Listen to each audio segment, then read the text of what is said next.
Iniwan ni Sarah si Maya sa lobby ng Al Nabuda Tower na may ngiting puno ng pag-asa. Go! Sabi nito sabay kindat. Get your man.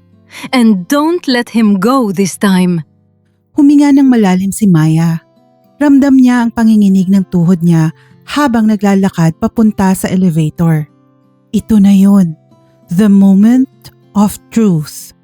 Umakyat siya sa top floor, ang private floor kung saan naroon ang opisina ng CEO. Pagbukas ng elevator doors, sinalubong siya ng nakabibinging katahimikan. Walang tao sa reception desk. Ang karaniwang busy na floor ay parang sementeryo.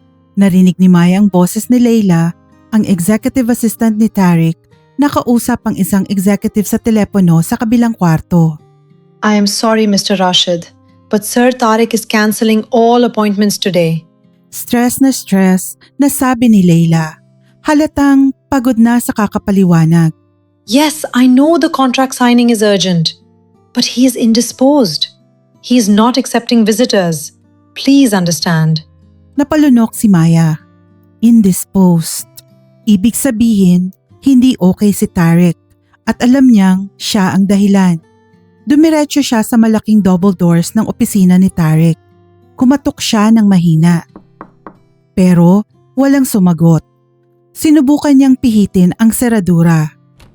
Bukas. Pumasok siya ng dahan-dahan. Madilim sa loob ng opisina. Nakasara ang mga heavy velvet curtains. Hinaharangan ang view ng mainit na syudad ng Abu Dhabi. Ang hangin sa loob ay malamig at amoy alak, mamahaling whiskey at stale cigarette smoke. Kahit hindi naman naninigarilyo si Tariq, nakita niya si Tariq. Nakaupo ito sa kanyang malaking leather chair, nakatalikod sa pinto, nakaharap sa nakasarang bintana. His suit jacket was thrown carelessly on the floor. His tie was loosened, hanging limp around his neck. His sleeves were rolled up, revealing tension in his forearms. Sa harap niya, may kalahating ubos na bote ng whiskey at isang baso. He looked miserable, defeated, the powerful billionaire reduced to a heartbroken man who couldn't even face the daylight. Tariq heard the door open. He rubbed his temples, thinking it was Leila again, pestering him about another cancelled meeting. I said leave me alone, Lala.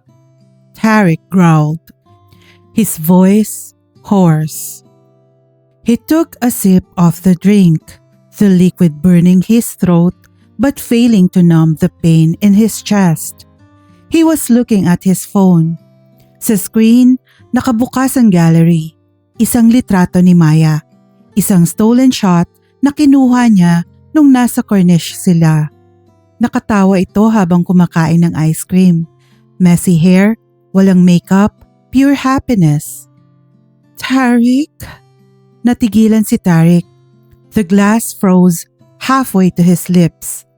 He knew that voice, that gentle, hesitant voice that had haunted his dreams for the past 3 days. The voice he thought he would never hear again. Dahan-dahan, parang takot na mawala ang imahe, lumingon siya sa swivel chair. Nang makita niya si Maya na nakatayo sa gitna ng madilim niyang opisina, akala niya namamalikmata lang siya. Akala niya lasing na siya. He blinked once, twice. She was still there, dressed in the expensive clothes Ahmed bought her, but looking at him with eyes that belonged only to him. He put the glass down heavily on the desk. His face hardened, trying to protect himself from more pain. He assumed the worst, that she came to say goodbye permanently. Maya. He said, his voice rough from drinking and lack of sleep. He stood up slowly, swaying slightly. You came. He looked at her with guarded eyes. Did you come here to collect your NOC? Tariq asked, bracing himself for the blow. You made your decision? You chose him? Akmang dadamputin na niya ang intercom. I will call Lala to bring your babers here. I already signed them. You are free to... No, Tariq. Maya interrupted him, stepping forward into the light. Lumapit si Maya. Tumutulo na ang luha sa mga mata niya. Pero nakangiti siya. A smile full of relief, love, and clarity. I didn't come here for that, Maya said, her voice breaking with emotion. I came here for you. Natigilan si Tariq. He looked up, searching her face for any sign of deception. He saw none. He only saw the woman who loved him when he was nobody. He immediately lightened up. The darkness in the room seemed to lift instantly. Do you mean... Tariq stepped closer around the desk, daring to hope. Do you mean you forgive me? Maya shook her head, still crying happy tears. No, I should be the one asking for forgiveness, Tariq.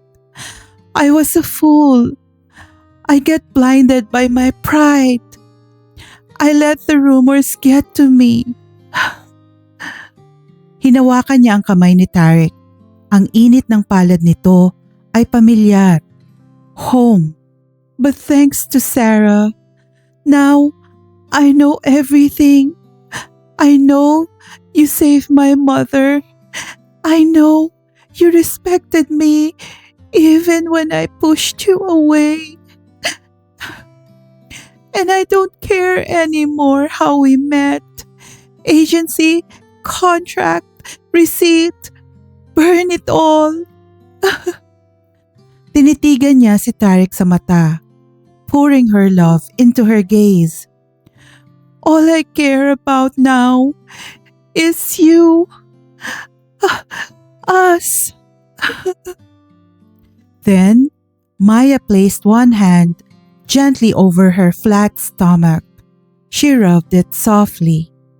Our future. She whispered. Tariq was confused at first. His brows furrowed. Why is she holding her tummy? Is she hungry? Does her stomach hurt? But she said future while holding her tummy. His heart began thumping so fast it hurt his ribs. The realization hit him like a lightning bolt. His eyes widened. His gaze dropped to her hand on her belly, then back to her tear-filled eyes. Do you mean... Tariq choked on the words, his voice trembling. Are you... Maya nodded, sobbing openly now, but her face was glowing with joy. Yes, Tariq, you're going to be a father. For a second, absolute silence filled the room. Then, pure, unadulterated joy exploded inside Tariq. Ya Allah! Tariq grabbed Maya. He didn't just hug her. He lifted her off her feet and spun her around in the middle of the office. A baby! We are having a baby! He laughed, a sound of pure relief and ecstasy. He buried his face in her neck, kissing her skin fiercely. You came back to me! And you brought me a life! Maya laughed through her tears, holding on to his broad shoulders, feeling his strength surround her. Yes, yes, I'm home, Tariq. Dahan-dahan siyang ibinaba ni Tariq, pero hindi siya binitiwan. Hinawakan nito ang mukha niya gamit ang dalawang kamay, wiping her tears with his thumbs, treating her like fine porcelain. He looked at her like she was a goddess who just granted him a miracle. I love you. Tariq whispered fiercely against her forehead. I love you so much. I thought I lost you. I thought I died. And then he kissed her. It wasn't gentle. It wasn't tentative. It was a kiss of possession, of relief, of overwhelming passion. It was a kiss that said, You are mine, and I almost lost you, and I will never let you go again. Maya responded with equal fervor. She wrapped her arms around his neck, pulling him closer, needing to feel every inch of him to reassure herself that this was real. The air in the office changed instantly. The smell of stale whiskey vanished, replaced by the scent of desire. Maya. Tariq groaned against her lips. The news of the baby combined with the relief of having her back ignited a primal need in him. He needed to claim her. Right now, he needed to feel that she was truly his. He walked her backward until her back hit the edge of his massive mahogany desk. Gamit ang isang braso, winalis ni Tariq ang lahat ng nasa mesa. Ang laptop, ang mga kontrata, ang mamahaling ballpen, ang bote ng whiskey. Nahulog ang lahat sa sahig. Basag, kalat, he didn't care. Nothing mattered but her. He lifted Maya effortlessly and sat her on the edge of the desk. He stepped between her legs, his hands gripping her waist, pulling her flush against him.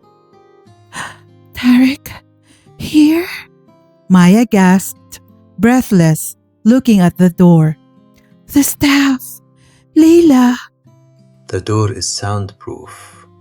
Tariq murmured against her throat, his hands already busy pulling her blouse untucked with desperate urgency. And I am the boss. No one comes in. No one exists but us. He didn't have the patience for slow seduction. This was urgent, a celebration of life and reunion. His mouth found hers again, hungry and demanding. His hands moved with desperate speed, pushing aside fabric, finding warmth. His skin burned against hers. Maya arched her back, her hands tangling in his messy hair. She missed this. She missed his touch, his scent, his weight. She needed this connection to erase the coldness of Ahmed's apartment. Mine. Tariq growled, his voice raw with emotion. Yours, Maya whispered back, surrendering completely. Always yours. Right there in the CEO's office, amidst scattered contracts and spilled whiskey, they reconnected in the most primal way possible. It was quick, intense, and fueled by weeks of separation and the overwhelming joy of their new reality. Every touch was a vow. Every kiss was a seal on their future. Kinabukasan, dumilat si Maya at bumungad sa kanya ang mataas na kisame at eleganteng chandelier. Malayo ito sa payak na apartment na tinirhan nila dati. This is her world with Tariq now. The penthouse. Despite the luxury, what comforted her was the warmth beside her. Tariq was fast asleep, arm draped over her waist, his hand resting gently on her belly. Protective dad mode agad. Kahit tulog, Maya smiled, watching him sleep. The stress lines on his face were gone. Gumagalaw si Tarek at dahan-dahang dumilat. Nung makita niya si Maya, napangiti agad siya. It wasn't a dream. Tarek whispered, kissing her nose. He moved his hand on her stomach, rubbing it gently. Good morning, my little one. Good morning, my love. Hindi na nakapagpigil si Tarek. He was bursting with excitement. I have to tell Sarah. Tarek said, sitting up and grabbing his phone from the nightstand. She needs to know. Now? It's 7 a.m. She is awake. Tarek insisted, dialing the number and putting it on loudspeaker. Tariq? Sarah answered, voice sleepy but alert. Did you find her? Is everything okay? Everything is perfect. Tarek beamed, looking at Maya. Sarah, you are going to be an aunt. Katahimikan sa kabilang linya. Then, What? pili ni Sarah. Oh my God! Mabruk! Mabruk! Congratulations! Is it real? Yes, she is pregnant. I'm going to be a father. Tarek confirmed proudly. Ya Allah, that is amazing. Ummi will be over the moon. She has been praying for a grandchild for years. Pero biglang nagbago ang tono ni Sarah. Naging seryoso at mahina. But Tariq, Sarah hesitated. you know Ummi, she is traditional. She will be thrilled about the baby, but it will not sit well with her that you guys are not married. A child out of wedlock? The society will eat us alive. It might break her heart. Napatingin si Maya kay Tarek. Bumalik ang kaba sa dibdib niya. The laws, the culture, she forgot about that in the heat of the moment. Yeah, I figured. Tarek replied calmly, his face turning serious. I know Ummi, and I know the laws. Tumingin si Tarek kay Maya, determinado. That is why I need you to do me a favor. Tarek said firmly to his sister. Call Judge Al-Mansouri. He owes me a favor. Tell him I need a private session, a nikah. Just the babers. No party, no guests. Just legalization. You want to marry her, like immediately? As soon as possible. Tomorrow morning if he can. Tarek commanded. I want my child to carry my name from the very first second. I want Maya protected by the law and by our name. Okay, Sarah agreed. I will arrange it. I will tell Ummi it is being handled. Binaba ni Tarek ang tawag. Tumingin siya kay Maya. It is settled.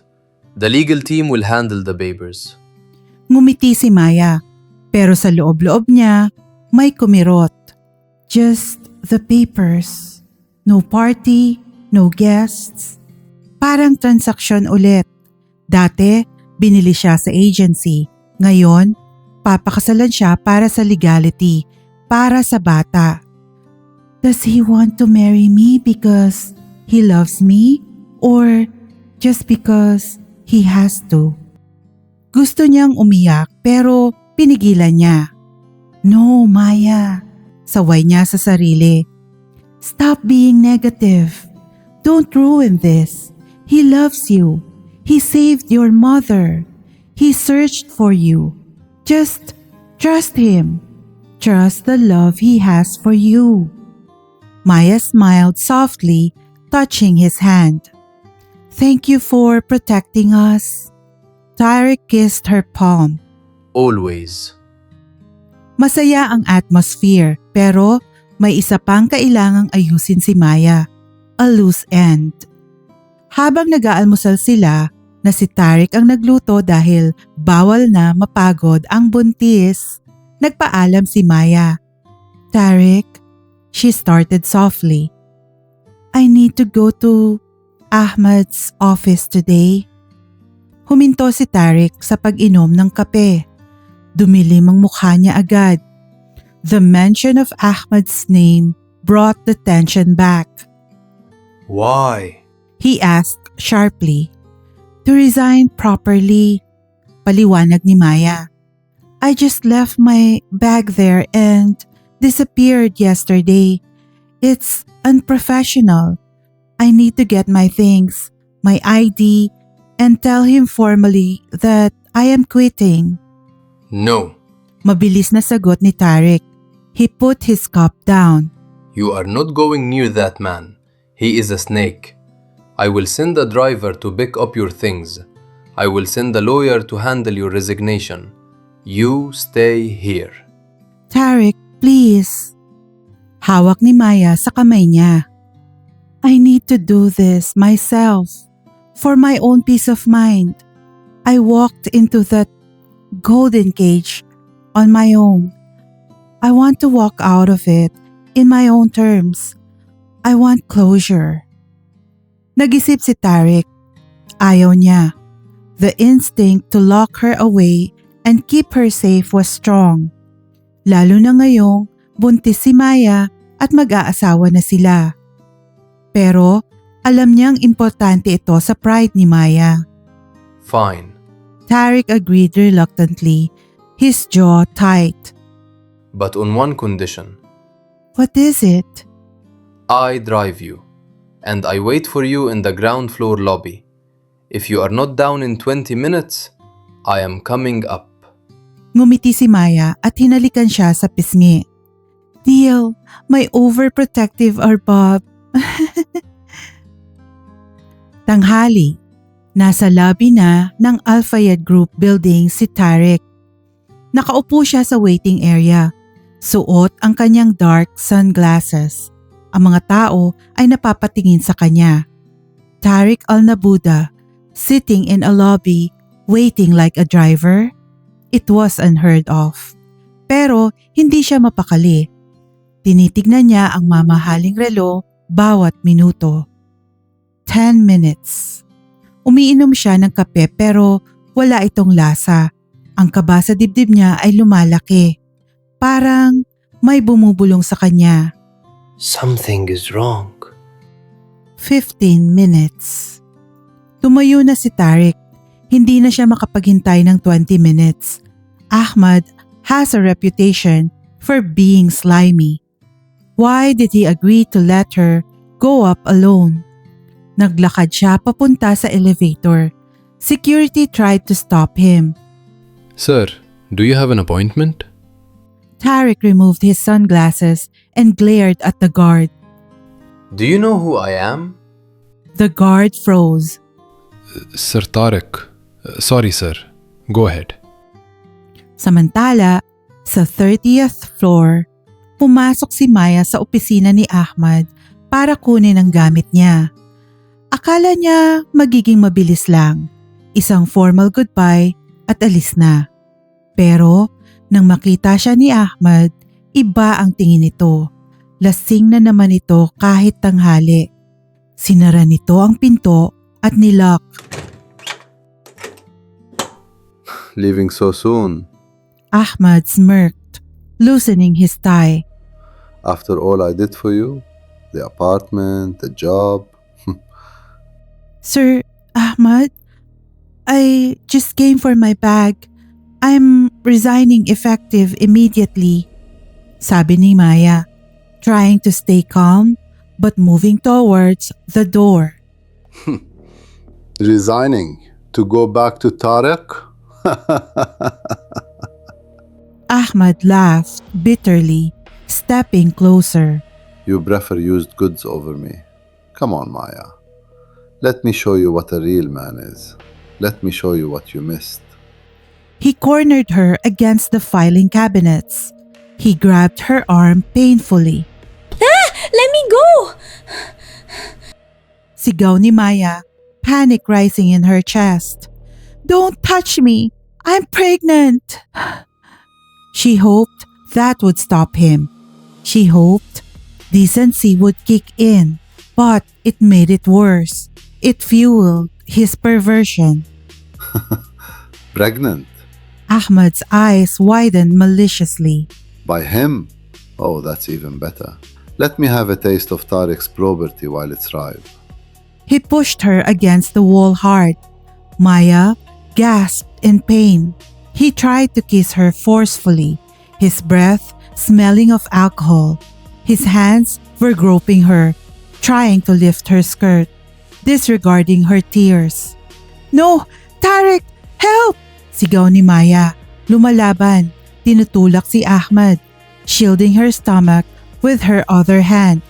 "Tariq!" Sa labas ng opisina, narinig ni Tariq ang sigaw. "Tariq! Help!" Nabingi siya sa galit. Ang mundo ay naging pula. Hinarang siya ng executive assistant ni Ahmad sa labas ng pinto.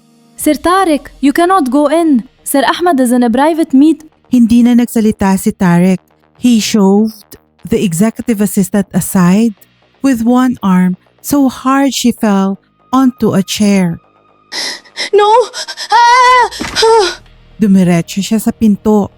Nakalock. He didn't bother knocking. He didn't even bother looking for a key. He stepped back and kicked the heavy wooden door near the lock with all his strength. Nasira ang lock ng pinto. Bumukas ito ng malakas.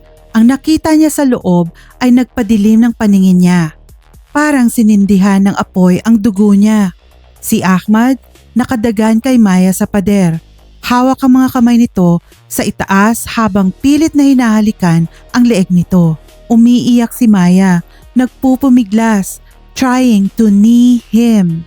The mother of his child, being assaulted by his rival. Tariq roared, a sound of pure, primal fury that echoed through the entire floor. He crossed the room in 2 strides. He grabbed Ahmad by the back of his neck and yanked him off Maya with tremendous force. Ahmad stumbled back, shocked, losing his balance. Tariq, wait, Tariq didn't wait. He didn't speak. He attacked. He grabbed Ahmad's neck with both hands. Not a punch, a chokehold. He slammed Ahmad against the wall so hard a picture frame fell and shattered. You touched her. Tariq hissed, his face inches from Ahmad's. His thumbs dug deep into Ahmad's windpipe, cutting off his air instantly. Ahmad's eyes bulged. He clawed at Tariq's hands, scratching him, trying to breathe. His face turned red, then purple. He tried to kick, but Tariq was fueled by a rage that made him invincible. I told you she was mine. Tariq yelled, squeezing harder, lifting Ahmad slightly off the floor. And you dare to touch her while she is carrying my child? You animal! Maya, trembling in the corner, holding her torn blouse, saw the look in Tariq's eyes. It wasn't human. It was pure vengeance. He was going to kill him, right here, right now. Ahmad's struggles were getting weaker. His eyes were rolling back. He was fainting. "Tariq!" Maya cried out, pulling on his arm with her shaking hands. "Tariq, stop! Stop! You're killing him! Think of the baby! Please, stop!" Narinig ni Tariq ang salitang, "baby." Para siyang nabuhusan ng malamig na tubig. He looked at Ahmad's turning blue face. He looked at Maya's terrified face. He realized he was seconds away from becoming a murderer. With a growl of disgust, he released his grip. Ahmad crumbled to the floor like a rag doll, gasping for air, coughing violently, clutching his bruised throat.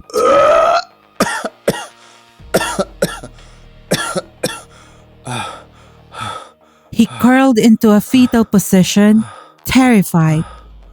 Tarek stood over him, chest heaving, his hands shaking from the exertion. If I see you near her again, Tarek said, his voice terrifyingly calm now, a calmness that was scarier than his shouting. I will not stop. I will finish it, and I will bury you. He turned to Maya. His demeanor changed instantly from monster to protector. He wrapped his arms around her, shielding her from the sight of the man on the floor. Are you okay? Did he hurt the baby?